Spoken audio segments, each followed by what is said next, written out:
Hi hello ನಮಸ್ಕಾರ. ನನ್ನ ಸಾಯಿ ಭಕ್ತ ವೃಂದಕ್ಕೆ ತ್ರಿಗುಣಾತೀತ ಶ್ರೀ ಸಾಯಿನಾಥ ಅವತಾರವೆತ್ತಿ ಬರುವ ಭಗವಂತ ಪ್ರತಿಯೊಂದು ಅವತಾರದಲ್ಲಿ ವಿವಿಧ ರೂಪಗಳಲ್ಲಿ ವಿಭಿನ್ನ ರೀತಿಯಲ್ಲಿ ಜಗತ್ತಿಗೆ ಅರ್ಥವಾಗುವಂತೆ ಅನುಭವ ನೀಡುತ್ತಾರೆ. ಅವನು ಅವ್ಯಯ, ಎಂದಿಗೂ ನಾಶವಾಗದಂಥವನು. ಅವನು ವೃದ್ಧಿ ಆಗುವುದಿಲ್ಲ, ವಿನಾಶನೂ ಆಗುವುದಿಲ್ಲ. ಪ್ರಕೃತಿ ಸಂಬಂಧ ಭಾವನೆಗಳಿರುವುದಿಲ್ಲ. ಅನಂತನೂ ಅಪಾಕೃತನೂ ಪರಮ ಕಲ್ಯಾಣ ಸ್ವರೂಪವಾಗಿ ಆಗಿರುತ್ತಾನೆ. ತ್ರಿಗುಣಾತೀತನಾದ ಅವನ ಭಕ್ತರಿಗೆ ಏಕಮಾತ್ರ ಆಶ್ರಯವಾಗಿ ಕಂಡುಕೊಂಡಿದ್ದಾನೆ. ಮನುಷ್ಯರ ಕಲ್ಯಾಣ ಗುಣಗಳನ್ನು ಸಾಧನೆ ಮೂಲಕ ಹೇಗೆ ಸಾಧಿಸುವುದು ಎಂದು ತಿಳಿಸಿಕೊಡಲು ಬಂದವನು.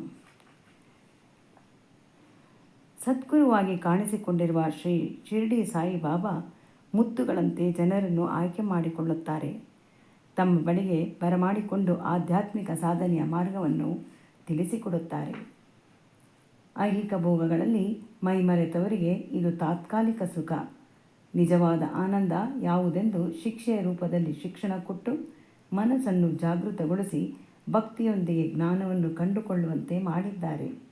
ಇದರಿಂದ ವಿವೇಕಶಾಲಿಯಾದ ಭಕ್ತರು ಭಜನೆ, ಉಪನ್ಯಾಸ, ಗ್ರಂಥ ಪಠಣ, ಸಮಾಜ ಸೇವೆಯಲ್ಲಿ ತಮ್ಮನ್ನು ತೊಡಗಿಸಿಕೊಂಡು ಮಿಕ್ಕವರಿಗೆ ದಾರಿದೀಪವಾಗಿ ಕಂಡುಕೊಂಡಿದ್ದಾರೆ. ಇಂದು ಆಯಾ ಜಾಗದಲ್ಲಿ ಅಲ್ಲಿರುವ ಭಕ್ತರು ಒಂದಾಗಿ ಜಾತಿ ಮತ್ತು ಧರ್ಮ ಮರೆತು ಮಾನವರೆಲ್ಲ ಒಂದೇ ಎಂಬ ಭಾವನೆ ತಾಳಿದ್ದಾರೆ. ಇದರಿಂದ ಮನಸ್ಸನ್ನು ಭಗವಂತನ ಚಿಂತನೆಯಲ್ಲಿ ಸದಾ ಮುಳುಗಿರುವಂತೆ ಆಗಿದೆ. ಇದಕ್ಕೆಲ್ಲ ಕಾರಣ ಪುರಾಣ ಪುರುಷರಾಗಿ ಮತ್ತು ನಿತ್ಯ ನೂತನರಾಗಿ ಕಂಡುಕೊಂಡಿರುವ ಶ್ರೀ ಶಿರ್ಡಿ ಸಾಯಿಬಾಬಾರವರಿಗೆ ಕೃತಜ್ಞತೆಯಿಂದ ನೆನೆದು ಅವರಲ್ಲಿ ನಾವು ಒಂದಾಗೋಣ. ಬಾಬಾ ಕೆಲವೊಮ್ಮೆ ತಮಾಷೆ ಮಾಡುವುದುಂಟು. ಲತಾರಾವ್ಗೆ ಆತ್ಮೀಯ ಸ್ನೇಹಿತರಾಗಿದ್ದ ಇಬ್ಬರು ಗೆಳತಿಯರು ಇದ್ದರು. ಆದರೆ ಯಾವುದೋ ಕ್ಷುಲ್ಲಕ ಕಾರಣದಿಂದ ಆ ಇಬ್ಬರು ಗೆಳತಿಯರಲ್ಲಿ ಮನಸ್ತಾಪ ಬಂದಿದೆ.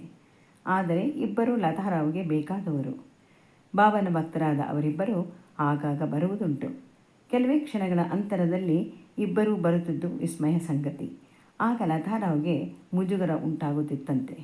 ಆದ್ದರಿಂದ ಬಾಬನಲ್ಲಿ ಬೇರೆ ಬೇರೆ ಸಮಯದಲ್ಲಿ ಬರಲಿ ಎಂದು ಕೇಳಿಕೊಂಡರು. ಆದರೆ ಬಾಬಾ ಇಬ್ಬರು ಒಟ್ಟಿಗೆ ಕಾಣಿಸುವಂತೆ ಮಾಡುತ್ತಿದ್ದರು.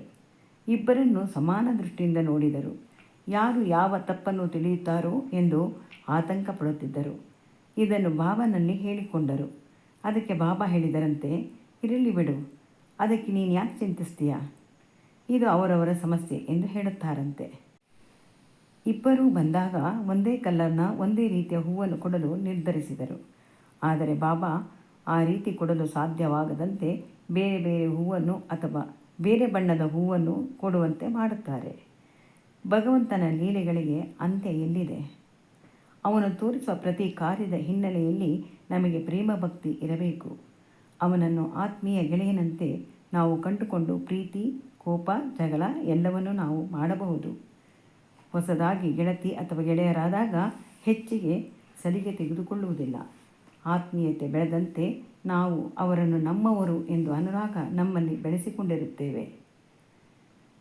ಅದೇ ರೀತಿ ನಾವು ಭಗವಂತನಲ್ಲಿ ಸಲಿಗೆ ತೋರಬಹುದು. ಭಗವಂತನ ರೀತಿ ನೀತಿ ಅರ್ಥ ಮಾಡಿಕೊಳ್ಳಲು ಯಾರಿಂದಲೂ ಸಾಧ್ಯವಿಲ್ಲ. ಯಾವುದೋ ಒಂದು ಅಹಿತಕರವಾದ ಘಟನೆ ಆದಾಗಲೂ ನಾವು ಸ್ಥಿತಿಪ್ರಜ್ಞರಂತೆ ಇದ್ದು ಅವನ ಇಚ್ಛೆ ಎಂದು ಅಂದುಕೊಂಡಾಗ ಮನಸ್ಥಿತಿ ಒಗ್ಗಡವಾಗುವುದಿಲ್ಲ. ಪನ್ನೀರಿನಂತೆ ತಿಳಿಯಾಗಿರುತ್ತದೆ. ನಂತರ ನಮಗೆ ಅರ್ಥವಾಗಿಸುತ್ತಾನೆ ಯಾವ ಕಾರಣದಿಂದ ಹೀಗೆ ಆಯಿತು ಎಂದು. ಈ ರೀತಿ ಆಗಿದ್ದರಿಂದ ಒಳ್ಳೆಯದೇ ಆಯಿತು ಎಂಬ ಸ್ಪಷ್ಟ ಕಲ್ಪನೆ ನಮ್ಮಲ್ಲಿ ಉಂಟಾಗುತ್ತದೆ. ಸಾತ್ವಿಕ ಮನೋಭಾವ ಬಂದಾಗ ಅವನ ಇರುವಿಕೆ ನಮಗೆ ದೃಢವಾಗುತ್ತದೆ. ಅವರ್ಚನೀಯವಾದ ಅವನ ಲೀಲೆ ಅನುಭವಿಸುವುದೂ ಅಷ್ಟೇ. ಬಾಬಾ ಪಕ್ಷದ ಆಚರಣೆ ಅವರದೇ ರೀತಿಯಲ್ಲಿ ತಿಳಿಸಿದರು. ಅದರಂತೆ ಲತಾರಾವ್ ಮಾಡಿದರು. ಆ ದಿನ ಬೆಳಗ್ಗೆ ಕಾಣಿಸಿಕೊಂಡ ಬಾಬಾ ಕಿಚಡಿ ತಯಾರಿಸಲು ಹೇಳಿದ್ದಾರೆ. ಅದಕ್ಕೆ ಹಾಕಬೇಕಾದ ಸಾಂಬಾರ್ ಪದಾರ್ಥವನ್ನು ನೀಡಿ ಅಕ್ಕಿ, ಬೇಳೆ, ಮೆಣಸು, ಜೀರಿಗೆ, ಹಸಿಮೆಣಸಿನಕಾಯಿಯೊಂದಿಗೆ ಕಿಚಡಿ ತಯಾರಿಸಿದರು. ಅದನ್ನು ಅಳೆದು ಹೋದ ಹಿರಿಯರ ಹೆಸರಿನಲ್ಲಿ ನಿವೇದಿಸಿದರು.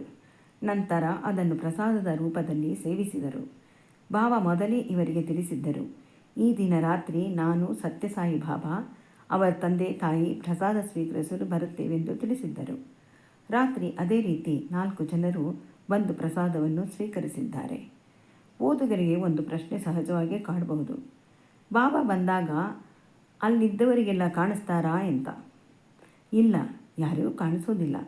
ಪ್ರಸಾದವನ್ನು ಸ್ವೀಕರಿಸುವುದು ಮರೆಯಲ್ಲಿ ಯಾರ ದೃಷ್ಟಿಗೂ ಬೀಳದಂತೆ ಬಾಬಾರವರೇ ಎಚ್ಚರಿಕೆ ವಹಿಸುತ್ತಾರೆ. ಬಾಬಾರವರ ಭಕ್ತರು ಅವರ ಫೋಟೋ ಅಥವಾ ಮೂರ್ತಿಯನ್ನು ಗಮನಿಸಿ ಹೇಳುವುದುಂಟು, ಬಾಬಾ ಈ ದಿನ ನಗುತ್ತಿದ್ದಾರೆ ಎಂದು. ಮತ್ತೆ ಕೆಲವೊಮ್ಮೆ ವ್ಯಸನದಲ್ಲಿ ಇರುವಂತೆ ಕಾಣಬಹುದು. ಈ ರೀತಿ ಅನೇಕ ಸಲ ಅನ್ನಿಸಿದೆ. ಈ ಪ್ರಶ್ನೆಯನ್ನು ಬಾಬಾರವರಲ್ಲಿ ಲತಾರಾವು ಕೇಳಿದ್ದಾರೆ. ಅದಕ್ಕೆ ಉತ್ತರವಾಗಿ ಬಾಬಾ ಹೇಳಿದರಂತೆ, ನಾನು ಯಾವಾಗಲೂ ಒಂದೇ ರೀತಿ ನಗುತ್ತಾ ಇರುತ್ತೇನೆ. ಅವರವರ ಮನಸ್ಥಿತಿ ಭಾವನೆಗಳಿಗೆ ಅನುಸಾರವಾಗಿ ಕಣ್ಣಿಗೆ ಆ ರೀತಿ ತೋರಿರಬಹುದು.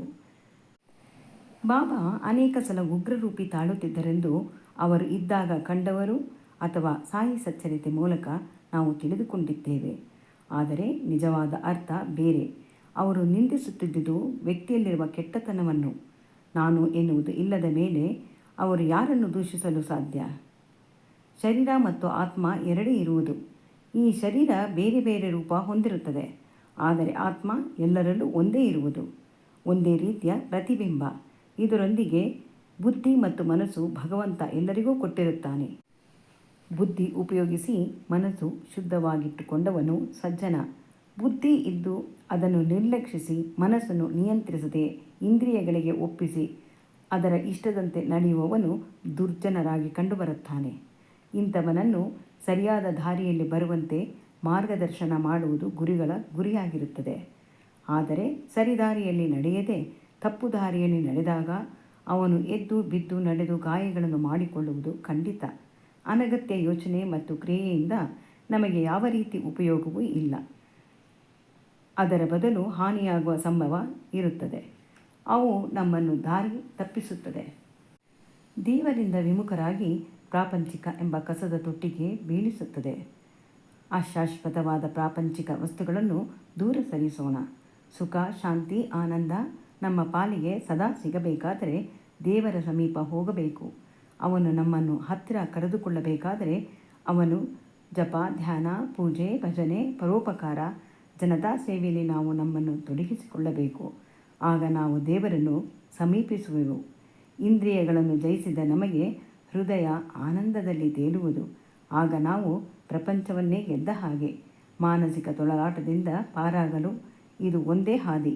ಇದನ್ನು ಅರಿತು ನಾವು ಸುಗಮ ದಾರಿಯಲ್ಲಿ ನಡೆದು ನಮ್ಮ ಗುರಿಯನ್ನು ಮುಟ್ಟೋಣ. ಓಂ ಶ್ರೀ ಸಾಯಿ ಪ್ರಣಾಮ್.